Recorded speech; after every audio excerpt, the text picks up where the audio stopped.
Motor cycle روکنے کا اشارہ کرنا ٹریفک وارڈن کا جرم بن گیا۔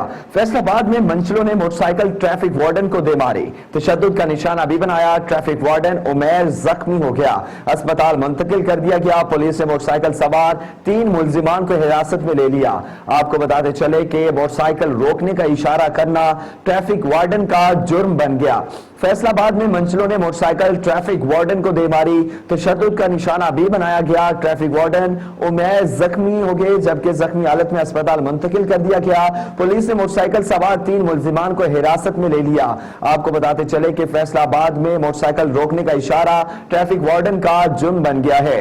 اسی حوالے سے مزید تفصیلات جانتے ہیں 7 نیوز کے نمائندے ابو تراب ترابی سے۔ ابو تراب بتائیے گا، ملزمان کو گرفتار تو کر لیا گیا ہے، کیا گرفتار ملزمان کے خلاف مقدمہ درج کر لیا گیا ہے؟ جی بالکل، دیکھیں فیصل آباد میں جو ہے وہ موٹر سائیکل روکنے کا اشارہ کرنے پر جو ہے وہ ٹریفک وارڈن کو موٹر سائیکل سواروں کی جانب سے ٹکر ماری گئی ہے، جس کے نتیجے میں ٹریفک وارڈن عمیر جو ہے وہ زخمی ہوا ہے۔ اس کو زخمی حالت میں جو ہے وہ ریسکیو 1122 کی جانب سے ہسپتال میں منتقل کیا گیا ہے۔ پولیس کی جانب سے جو موٹر سائیکل سوار ملزمان ہیں ان کو گرفتار کر لیا گیا، اور پولیس کی جانب سے میڈیکو لیگل کے بعد جو ہے وہ باقاعدہ طور پر مقدمے کا اندراج جو ہے وہ عمل میں لایا جائے گا۔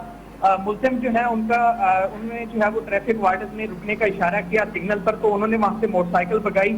اگلے چوک پر ستارہ ٹاور چوک پر جو ہے وہ عمیر نامی جو ٹریفک وارڈن ہے انہوں نے موٹر سائیکل سواروں کو روکنے کا اشارہ کیا، تاہم موٹر سائیکل سواروں نے ان کو ٹکر ماری ہے، جس کے نتیجے میں جو ہے وہ ٹریفک وارڈن زخمی ہوا ہے اور اسے زخمی حالت میں اسپتال منتقل کر دیا گیا۔